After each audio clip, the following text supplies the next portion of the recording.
감람산으로 기도하는 오늘 그 참 과정 속에 나타난 말씀입니다. 참 이때가 굉장히 깊은 밤이었죠. 그 휘영찬 그 달빛 아래 제자들 데리고 이제 예수님께서 감람산으로 올라가신 것입니다. 그런데 그 기드론 계곡 옆에 그 시냇가를 따라 넓은 그런 포도 농장이 펼쳐져 있었습니다. 한번 생각해 보십시오. 그 밤에 휘영찬 그런 달빛을 받으면서 기드론 시냇가를 이제 건너가 가는 과정 가운데 주변에 넓은 이 포도 농장이 있었습니다. 사실 여러분, 이스라엘은 목축업과 함께 이와 같이 포도농사 또 감람류 같은 이런 그 유실수를 가꾸는 이것이 그들의 주업이었죠. 이처럼 환한 그 달빛 아래 제자들을 이끌고 기드론 시냇가의 그 포도농장을 지나시면서 사랑하는 제자들에게 5절에 보니까 아주 의미심장한 말씀을 그들에게 전합니다. 5절 다 같이 한번 말씀을 받들어 봅니다. 시작. 나는 포도나무요 너희는 가지라. 그가 내 안에 내가 그 안에 거하면 사람이 열매를 많이 맺나니 나를 떠나서는 너희가 아무것도 할 수 없음이라. 오늘 주께서 그 포도농장을 지나치면서 제자들에게 그냥 지나치게 그렇게 하지 않으시고 의미 있는 이런 말씀을 전합니다. 바로 소위 이것은 그 유명한 포도나무와 가지 비유, 우리 예수 그리스도께서 우리의 참된 구주가 되신다는 사실을 오늘 본문을 통해서 확인시켜주는 말씀입니다. 그런데 이 말씀에 여러분 아시다시피 이제 기드론 시냇가, 감람산, 그 다음에 이제 거기서 이제 예수를 죽이려고 하는 작당들이 무리지어서 예수를 잡아가시죠. 그리고 새벽에 고난을 받고 오전 9시에 우리 시간으로 이제 뭡니까? 십자가에 달려 6시간 동안 긴 고통 속에 계시다가 운명하시는 이런 그 여정 속에 일어난 하나의 한 토막에 우리에게 주시는 메시지입니다. 자, 예수님이 이제 십자가의 고난을 받을 시간이 점점 가까웁니다. 십자가에 달려 죽으실 것은 여러분들 우리가 그동안 봤지만 얼마나 여러분 주님께 참 겟세마네에서 기도하실 때 아버지여 할만하시거든 이 잔을 내게서 지나가게 해달라고 3번이나 기도했어요. 저는 그 칼빈의 주석을 보니까 응답이 일어날 때까지 그렇게 누가복음에도 보면 달빛에 비쳐 있는 예수님의 그 기도의 모습은 땀방울이 뭘로 변했어요? 핏방울같이 모세혈관이 다 열려서 터진 거예요. 그렇게 애쓰고 힘써 기도했잖아요. 할만하시거든 이 잔. 이건 정말 인생을 지니신 예수님께서 감당할 수 없는 그런 인간적인 아픔을 호소한 겁니다. 그러나 나의 원대로 마옵시고 아버지의 뜻대로 되기를 원합니다. 이런 싸움의 과정에서 이제 참으로 주님께서 십자가를 지는 이 과정을 한번 생각해 보십시오. 그리고 이제 제자들이 앞으로 주님의 고난 앞에 그들도 역시 예배가 아니지 않습니까? 그들이 뿔뿔이 흩어지고 핍박과 여러 가지 환난 가운데 그들이 어려움을 당할 때 여기에 메시지처럼 포도나무 가지 비유를 통해서 자, 포도나무에 잘 붙어있는 이 가지처럼 너희들도 견디라는 겁니다. 견뎌라. 그리고 한 토막의 메시지가 뭡니까? 열매에 대해서 말씀하시죠. 열매. 따라합시다. 열매. 이걸 우리가 보면 우리 하나님께서는 열매에 대한 관심이 참 많습니다. 요즘 여러분들 사과가 비쌉니까 안 비쌉니까? 이게 사과가 금사과입니다. 예. 보통 뭐 세 개 좀 조금 거 한 거 보면 뭐 엄청나게 비쌉니다. 근데 보십시오. 여기 참 하나님께서 열매에 대한 관심을 우리에게 말씀하는데 우리가 읽지 않았지만 내려가서 16절을 한번 같이 읽어볼까요? 여기 16절에 보게 되면 우리 주님의 관심이 그 관심을 잘 알 수가 있습니다. 자, 16절 다 같이 한번 읽도록 합니다. 시작. 너희가 나를 택한 것이 아니요 내가 너희를 택하여 세웠나니 이는 너희로 가서 과실을 맺게 하고 또 너희 과실이 항상 있게 하여 내 이름으로 아버지께 무엇을 구하든지 다 받게 하려 함이라. 자, 이 메시지는 여러분 잘 알지 않습니까? 자, 우리가 좋아가지고 우리가 어떤 종교에 대한 여러 가지 심오한 뭔가 관심이 있어서 주님 앞으로 나간 것이 아니지 않습니까? 이 택함이라는 문제, 주님을 우리가 택한 것이 아니고 주께서 우리를 택하심을 믿으시기 바랍니다. 내 의지와 상관없이 예전 가운데 여러분과 저를 하나님의 자녀로 삼았다는 이 놀라운 메시지, 저는 인생에 있어서 가장 큰 기적이 있다면 내가 구원받은 거예요. 내 모습을 볼 때, 내 상황을 볼 때 도무지 자격이 없는 나를, 모든 것들을 불문에 붙이고 나를 그대로 받으신 우리 주님, 그러나 내가 정말 어느 시점에서 우리가 구원받은 하나님의 자녀가 아니라 이미 만세 전에 하나님이 우리를 예정해 놓으셨다.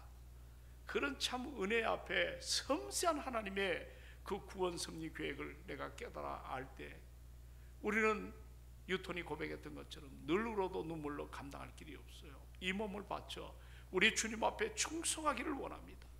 오늘 예배당에 오늘 권사님 울먹거리며 기도하신 것처럼 정말 아무리 바쁘고 우리가 아무리 그 힘이 들어도 요즘 수요일날 이 시모 권사님들 기도가 순환이 잘 안 돼요.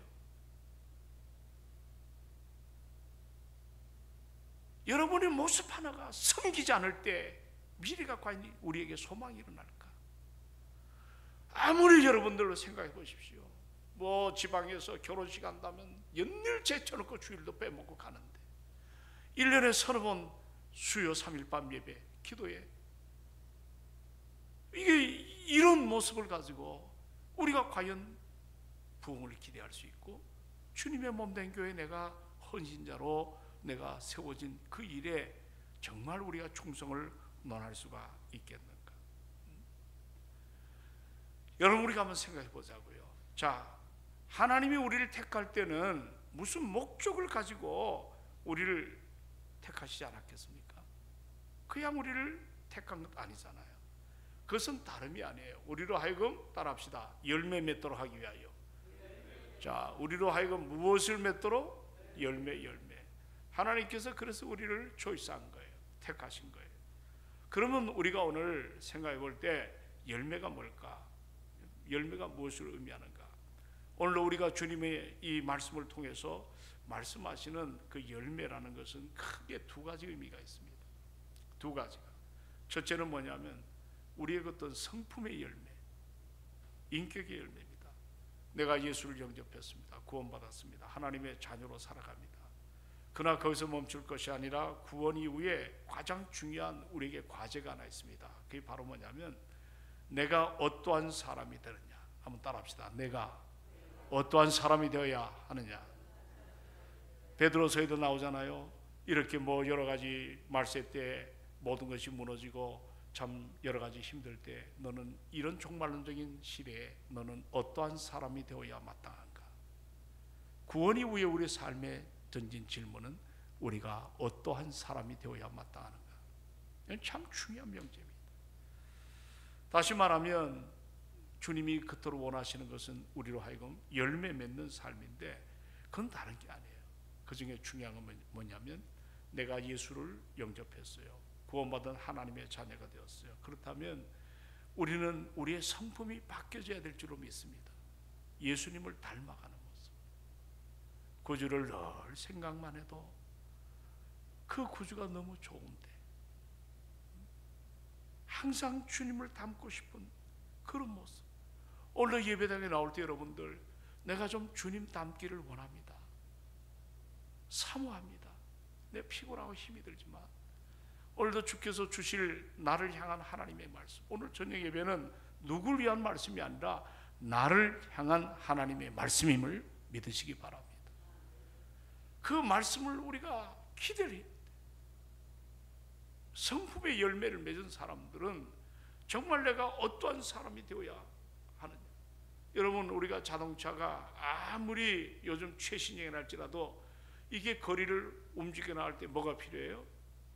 기름이 필요하지 않습니까?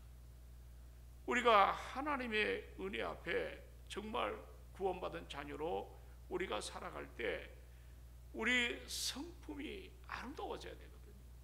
옛 것을 다 버리고 우리 올해 표가 뭡니까? 주여 어떻게 해달라? 새롭게 해달라. 올해 우리가 좀 새로워졌으면 참 좋겠어. 좀 새롭게, 새롭게. 옛 것은 다 버리고 그 중에 하나가 뭐냐면 성품적 변화입니다. 성품적 변화. 갈라디아 5장 22절로 23절을 보면 성령의 9가지 열매가 나오죠. 여러분 다 기억하죠? 첫째가 뭐예요? 사랑과, 그 다음에 몰라요? 사랑과 희락과 화평과 오래 참음과 자비, 양성, 충성, 온유, 절제, 이 같은 9가지 이 법을, 이게 우리 안에 성품적 열매입니다. 그런데 사랑하는 여러분, 이거를 성경의 열매라고 표현하는데, 자, 사랑, 희락, 화평, 오래 참음, 자비, 양성, 충성, 온유, 절제, 이 같은 것들을 금지할 법이 없는데 이 성경의 열매예요. 근데 언뜻 보면 9가지가 이 복수 같잖아요. 다 개별적으로 다를 것 같은데 이게 원어에 보면 단수로 나와 있습니다. 9가지가. 이 말은 무슨 말이냐면 예수님 그 한 인격에서 나오는 9가지의 성품의 하나의 이 역할에 대해서 우리에게 이야기를 해주는 것입니다. 우리가 예수를 믿게 되면 동시다발적으로 우리 안에 성품이 바뀌어집니다. 우리 안에 내가 여러 가지로 사랑할 줄 알고 또 내가 여러 가지로 달라질 줄 아는 그런 모습 속에서 그렇게 주님을 닮아가는 그런 성품적 변화가 우리에게 필요합니다. 우리가 정말 예수님의 그 삶을 살펴보면 그 속에 풍성한 사랑이 담겨 있지 않습니까? 진정한 기쁨이 있고 흔들리지 않은 화평, 포기하지 않는 어떤 그 인내라 그럴까요? 그리고 끝없는 자비, 그리고 선만을 추구하는 양성과 충성과 그리고 온유 같은 성품들이 이제 또 절제하는 것들이 보여지지 않습니까? 오늘 사랑하는 여러분, 우리가 참 예수 믿으면서 내가 좀 달라져 가고 있다는 거, 가정 안에 내 남편이 알고 또 우리 부인이 알고 자녀가 알고 그런 가정이 행복한 가정인 줄로 믿습니다. 그러나요 우리? 당신 정말 요즘 예수 믿더니 너무 달라졌어. 그래요? 어떻습니까? 이 왼수 같은. 그럼 안 되겠죠? 우리가 좀 달라져야 됩니다. 내 성품적 변화가 필요합니다.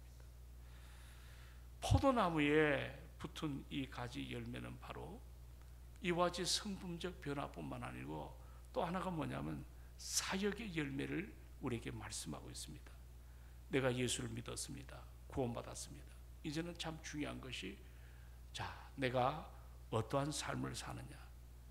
오늘 이 사역적인 여러 가지 열매가 있지 않습니까?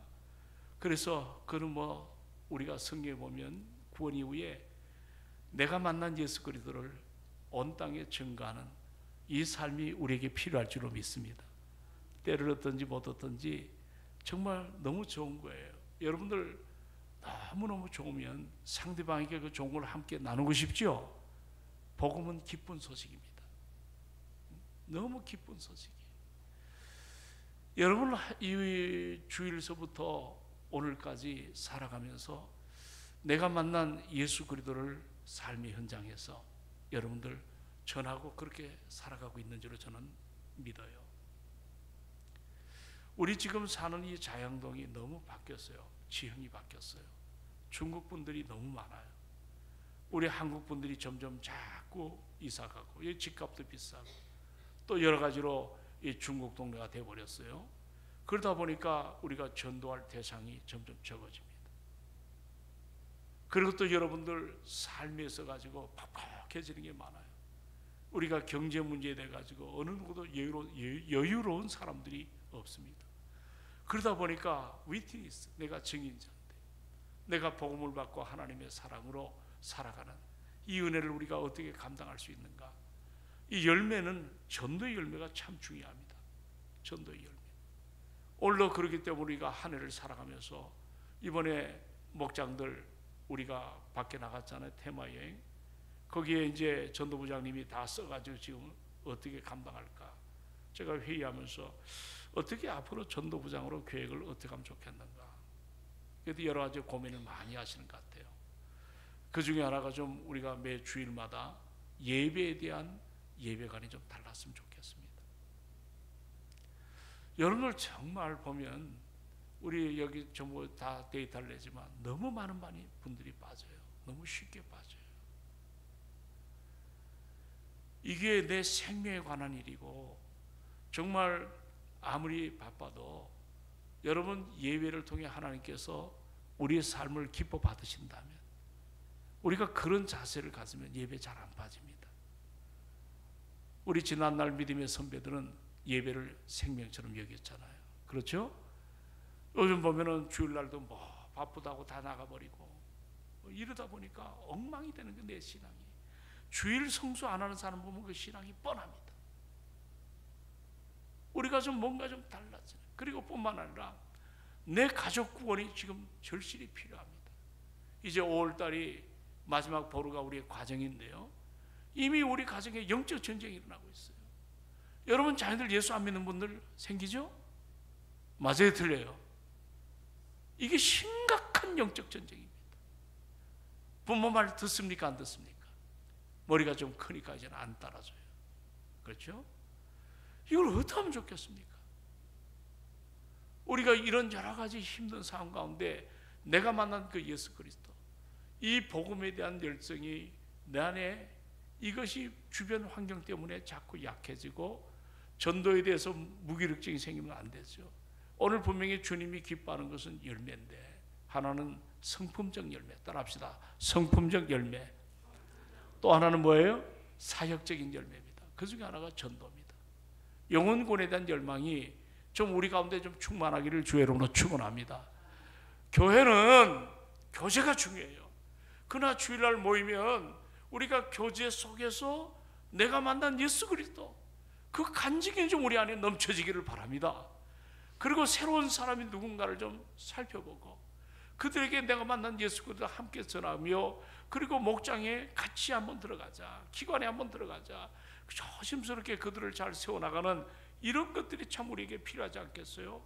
자, 그러면 주님이 그토록 원하는 열매, 그 열매를 맺는 방법에 대해서 우리가 한번 생각해 봅시다. 오늘 포도나무 비유를 잘 보세요. 포도나무는 여러분 어떻습니까? 포도나무는 열매를 맺기 위해서만이 존재합니다. 여러분 포도나무 다 봤잖아요. 꽃이 아름답습니까? 그렇지 않습니까? 별로 그렇게 다른 요즘처럼 뭐 철쭉처럼 뭐 또 이렇게 연산홍처럼 아름답지가 않습니다. 또 건축에 쓰여지지도 못합니다. 땔감으로 가치가 없습니다. 포도나무의 진정한 가치는 오직 뭐지요? 열매잖아요. 열매. 그러면 포도나무가 포도 열매를 맺기 위해서 어떻게 해야 될까? 다시 말하면 우리가 주님이 원하시는 그런 성품적 열매와 사역적인 열매를 어떻게 맺어갈 수 있는가? 오늘 이게 본문이 나와요. 그 중에 하나가 뭐냐면 주 안에 거해야 될 줄로 믿습니다. 자, 누구 안에 거하라고요? 주 안에 거해야 됩니다. 이 거한다는 영어를 좀 미안합니다. 영어에 보면 remain이 남아있어요. 남아있다는 뜻인데요. 근데 이게 요한복음에 보면, 자, 우리 예수님이 이제 말씀이 육신이 되어 그 다음에 어디에 거하신다 그랬죠? 우리 가운데 거하시잖아요. 그 거한다는 단어가 여기서 이 단어가 똑같아요. 그러면 거한다는 단어는 구약적으로 보면, 여러분 구약에 항상 하나님의 임재를 상징하는 무엇을 중심으로 광야 생활을 그들이 감당했죠? 그렇죠, 성막입니다. 그래서 성막이 멈추면 멈추고 이동 간에도 성막을 대원을 잘 감당해서 움직이는데, 그 성막 안에는 여러분들 지성소가 있는데 그 지성소에 법궤가 있지 않습니까? 이것은 우리 주님을 임재를 상징합니다. 그런데 말씀이 무엇이 되었어요? 요한복음 1장 14절에 육신이 되어 그 다음에 어떻게 해요? 우리 가운데 거하셨다 그러잖아요. 그 거한다는 remain, 오늘 이 단어거든요. 그럼 뭐냐면 이제 우리 주님이 구약에 장막에서 계시던 것을 자리를 옮기셔서 누구 안에 거하신다고요? 내 안에, 우리 안에 거하심을 믿으시기 바랍니다. 내 안에 오셨어요. 그분은 여러분들 한 번 택한 나를 결코 버리지도 놓치지도 떠나지도 않는 분이십니다. 근데 이게 너무 신비로운 거예요. 그렇기 때문에 여러분, 우리는 가지예요. 우리 스스로 열매를 맺을 수 있어요, 없어요? 없어요. 나무 줄기에 붙어 있어야 됩니다. 가지는 반드시 어디 안에 있어야 돼요? 나무 안에 있습니다. 그래야 나무 줄기에 그 수액을 공급받고 끊임없이 흘러 들어가니까 그 나무가 가지 안에 있으면서 그 가지에 열매가 맺히는 것 아니겠습니까? 이 거한다는 단어를 오늘 요한복음 15장에 11번이 나타나더라고요. 11번. 예수님께 붙어 있으라는 말입니다. 누구에게 붙어 있으라? 예, 그분이 내 안에 있기 때문에 우리가 정말 내 삶의 중심을 다하여 열매를 맺는 방법은 주님 안에 우리가 거해야 됩니다. 스스로 과실을 맺을 수가 없습니다. 가지가 어떻게 과실을 맺을 수 있습니까? 단 하나, 가지는 어디에 붙어 있어요? 포도나무에 붙어 있어야만 뭐를 맺을 수가 있어요? 예, 열매를 맺을 수 있는 원줄기에 붙어 있으면 됩니다. 그러면 뿌리로부터 뽑아올린 영양분 그리고 수분을 충분하게 공급받습니다. 가지는 그것을 받기만 하면 되는 거예요. 그러면 자, 때가 되면 잎이 나고 꽃이 피고 열매를 맺게 됩니다. 아주 단순하죠. 우리의 삶도 마찬가지 아닙니까? 가지가 포도나무 원줄기에 붙어 있어야 풍성한 우리에게 열매가 맺을 수 있는 것처럼 여러분, 우리도 예수께 접붙임을 받아 돌감람나무가 그리스도와 접붙임을 통해서 참 감람나무가 되었어요. 하나님의 자녀가 되었습니다. 그러므로 우리가 주 안에 거한다는 것, 그분이 내 안에 임재한 것을 늘 깨닫고 항상 그 유명한 책이 하나 있어요. 어떤 책이 있냐면 하나님의 임재 연습이라고 하는 이런 그 책을 쓴 분이 있는데 이게 그 브로드 로렌스라고 하는 분인데 그 책에 보면 이분이 옛날 얘기이기 때문에 기독교가 이제 천주교 그때 로만 캐톨릭이죠. 근데 이분이 공부도 못했어요. 다리는 핸디캡이 있어요. 소아마비입니다. 근데 그분이 수도사가 되기를 원했어요. 그 당시에 유명한 깔뱅 수도원에 들어가길 원했는데 번번이 떨어졌습니다. 나중에 겨우 들어갔는데 그때 나이가 49살입니다. 49살. 근데 가가지고 바로 신부 수업을 시키는 것이 아니라 그 당시 수도사들이 식사하고 난 다음에 그 뭡니까? 식당에 그릇들을 닦는 그 일을 이 사람이 맡았어요. 그러니까 어떻게 보면 자기는 수도사가 되어서 좀 말씀도 전하고 좀 영적 진리 앞에 서기를 원했는데 거기와는 전혀 상관없이 수도사들이 먹고 남은 접시를 닦는. 근데 그 브로드 로렌스의 임재 연습하기 하나님 도란에서 나온 책인데 아주 유명한 책입니다. 거기에 그분이 뭐라고 표현하냐면 자기는 접시를 다 닦고 조용히 식당에서 엎드렸다. 나는 지금 접시를 닦는 것이 아니라 성찬을 감당하고 있다고 그렇게 표현을 합니다. 그 구진을 해도 성찬을 감당한다. 그리고 하나님의 임재를 깨닫게 됩니다. 내 안에 역사하시는 그 하나님의 은혜.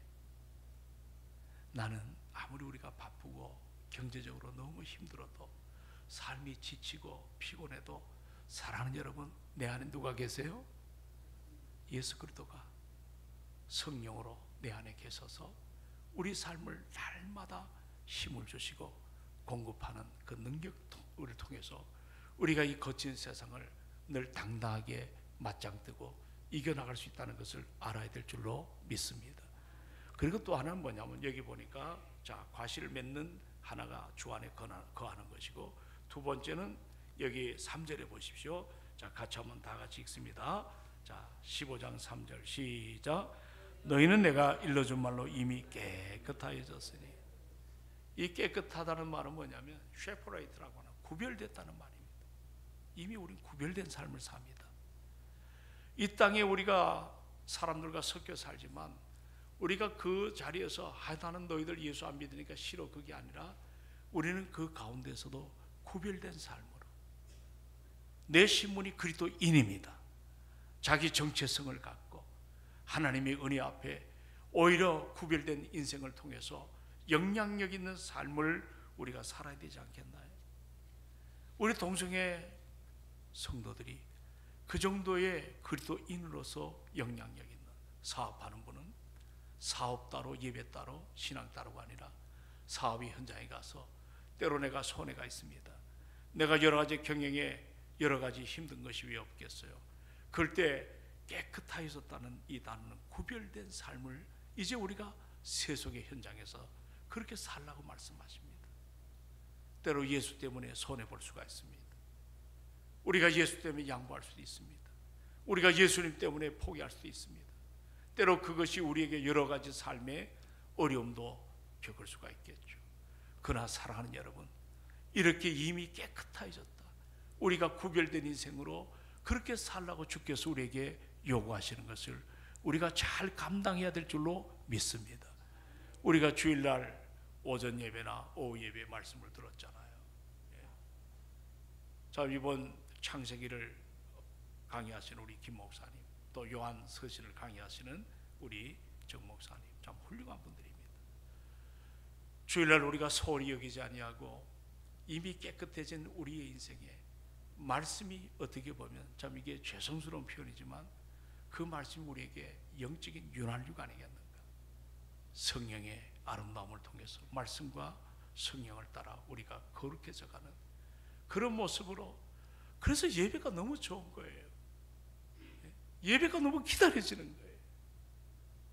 좀 우리 교회가 그렇게만 될 수 있다면 수요 예배 이게 서로, 저 자연교회 가보니까 꽃꽂이를 갖다 줄을 섰더라고.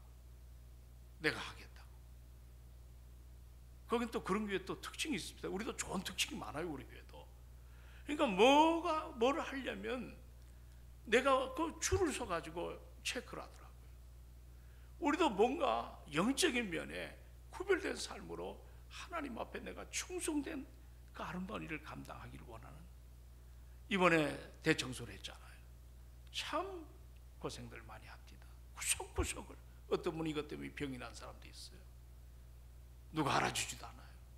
그 병 때문에 고통을 받고 있어요.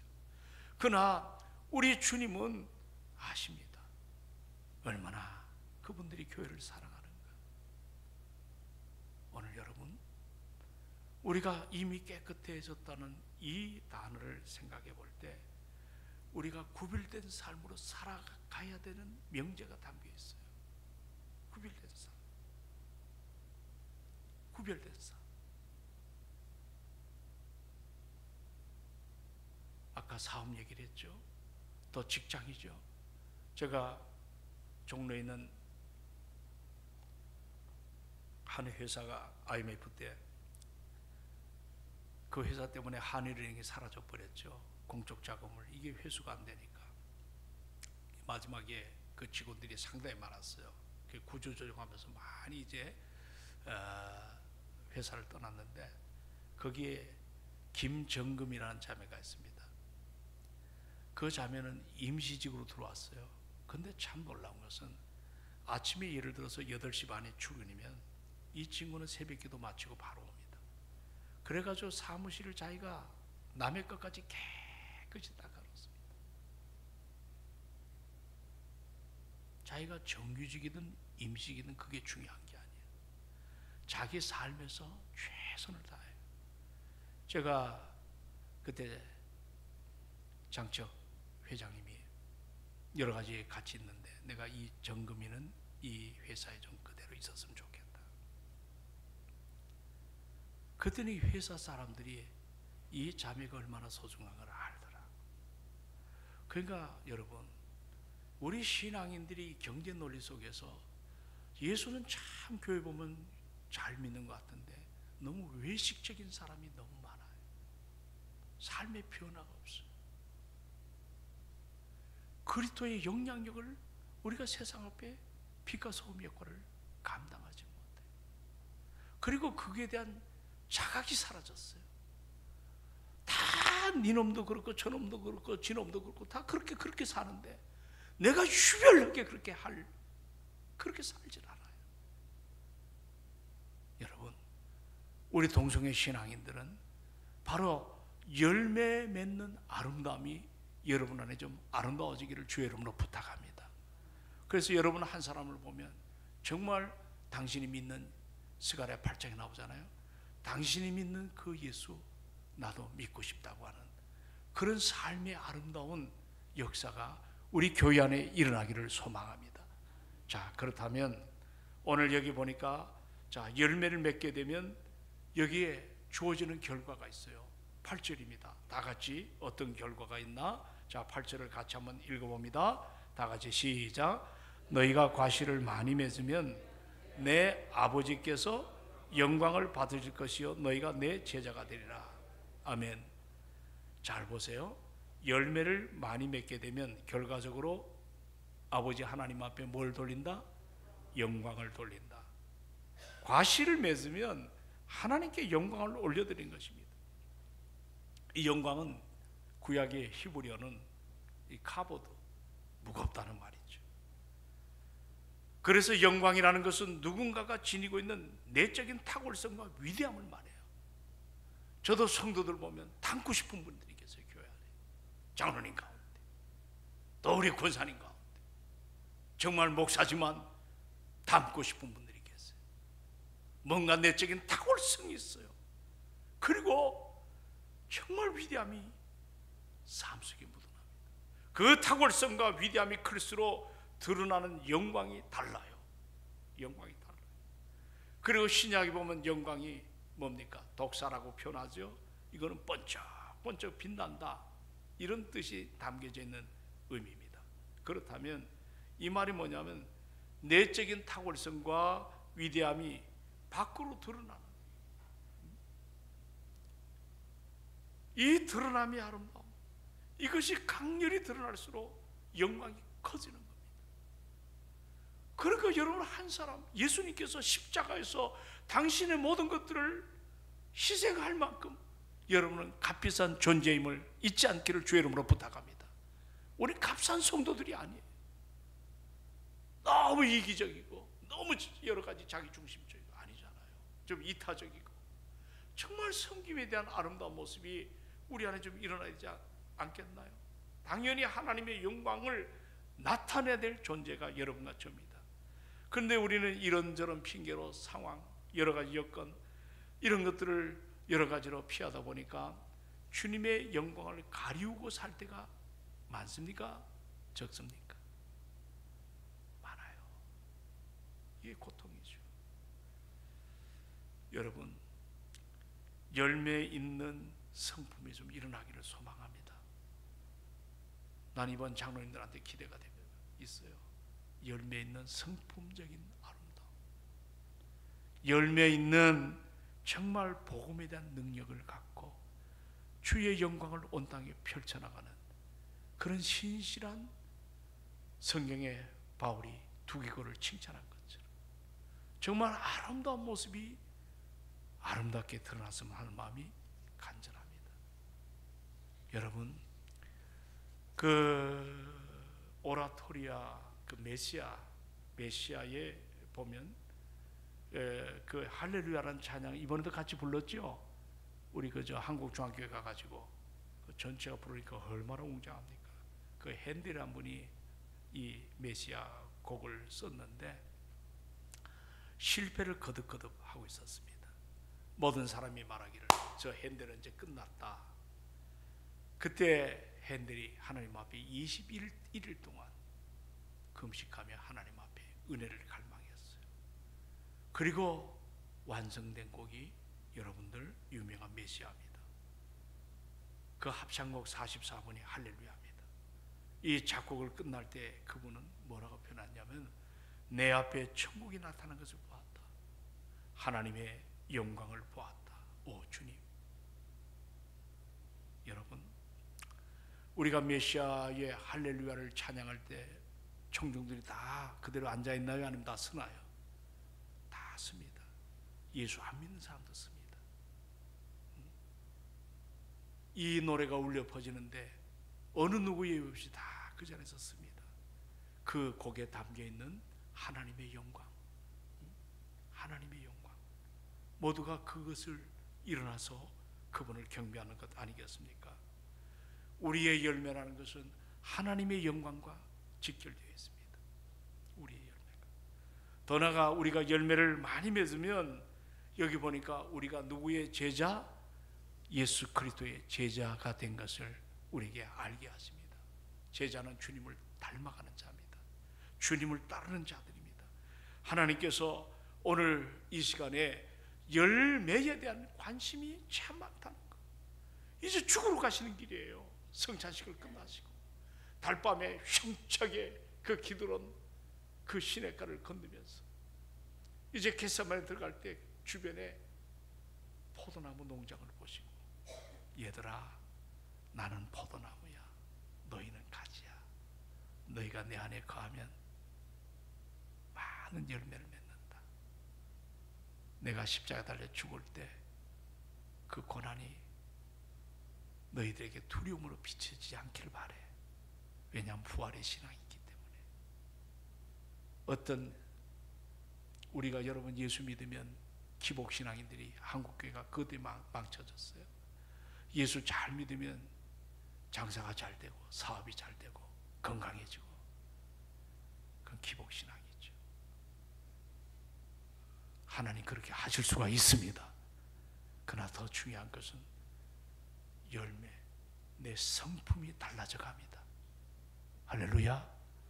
이제부터도 괜찮아요. 예수를 닮고 싶어요. 예수처럼 살고 싶어요. 예수처럼 그렇게 섬기고 싶어요. 남에게 엉걸지게 아픔을 주지 마시고 그리스도의 사랑으로, 그리스도의 사랑으로. 그게 예수 믿는 신앙의 아름다움입니다.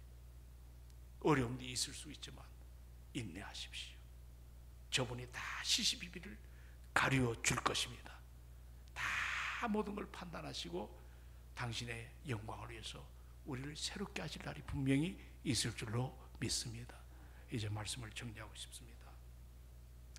11절을 보니까 주님은 결론을 우리에게 주십니다. 제자들에게 강조하는 것이 뭡니까? 자, 다 같이 한번 큰 소리로 11절을 읽도록 합니다. 다 같이 시작. 내가 이것을 너희에게 이루면 내 기쁨이 너희 안에 있어 너희 기쁨을 충만하게 하려 함이라. 아멘. 기쁨입니다. 이번에 우리 김민곤 목사님께서 창세기를 이제 2장 중에 넘어왔는데, 에덴이 무슨 뜻이 뭡니까? 기쁨입니다. 우리가 죄를 지음으로 인해서 에덴에서 추방당했던 것은 우리 안에 뭐를 상실했죠? 기쁨을 빼앗긴 것입니다. 그러나 예수 그리스도가 우리에게 오셔서 나의 구원을 허락하셨다면 빼앗긴 기쁨이 우리 안에 다시 아름답게 일어날 줄로 확신합니다. 그러므로 오늘 이 본문에 보니까 내가 이것을 너희에게 이루면 내 기쁨이 너희 안에 있어 너희 기쁨을 충만하게 하려 함이니라. 우리 교회가 좀 기쁨이 넘쳐 보십시오. 예. 저가 도대체 왜 저렇게 기쁠까 하고 사람들이, 여러분 한 사람씩 따라오는, 하옥수 권사님이 길에 가다가 어떤 여인을 만나서 전도했어요. 하 권사님이 막 웃으며 다녔나 봐. 진짜 사정은 잘 모르겠어요. 잘 나와요. 지난주만 안 나왔지. 여러분 좀 우리 인생이 좀 그렇게 좀 달라지기를 주의 이름으로 부탁합니다. 예, 사랑하는 여러분, 우리가 이 기쁨 너희 안에 있어 너희 기쁨을 충만하게. 그래서 동성교회가 정말 기쁨의 교회. 우리 교회 부교육자 한 분이 개척을 하러 나간다 그래요. 그래서 내가 선배니까 어떻게 준비를 다 했냐 했더니 교회 이름을 못 줬어요.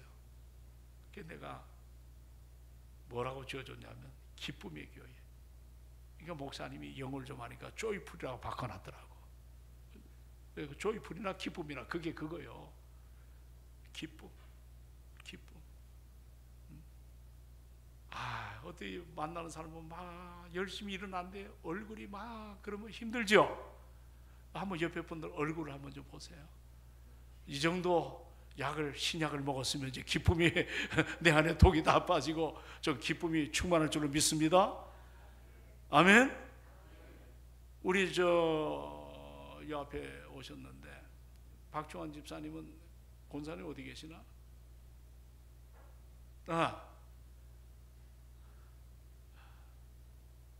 앞으로 책임져.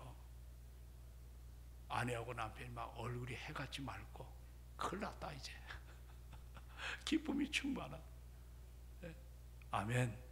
내가 억지로 할 수가 없어. 은혜 받으면 될 줄로 믿습니다. 아름다움으로 그렇게 오늘 포도농부가 한 해의 풍성한 결실을 맺기 위해서 이제 마지막 요구하고 끝날게요.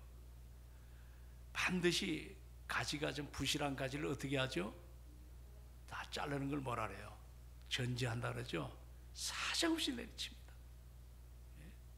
여러분, 가지치기 당하지 않기를 주의 이름으로 부탁합니다. 정말 하나님의 기쁨이 되는 전 그런 모습으로 가지의 사명은 분명해요. 풍성한 열매입니다. 모쪼록 우리 동성교회가 5월달이 가정의 달인데 오후에 이제 우리나라의 신실한 여러 교육자분들을 좀 초대해서 잔치를 좀 해보려고 해요. 그래서 요즘 그것도 만들어가고 항상 뭔가 그냥 하는 것이 아니라 뭔가 미래지향적으로. 그래서 여러분들 우리 교인들이 주일 저녁에 그 귀한 말씀을 전하는데 이쪽 라인이 나 하나밖에 없더라고. 우리 그래서 돼요 안 돼요? 돼요 안 돼요? 주일날 안 나온 사람들 오후에도 다 주일은 내 날이 아니고 따라합시다. 주일은 주의 날입니다. 그래서 열매 맺는 우리들의 삶이 되기를 주의 이름으로 축원합니다. 잠깐 기도하겠습니다. 고맙습니다.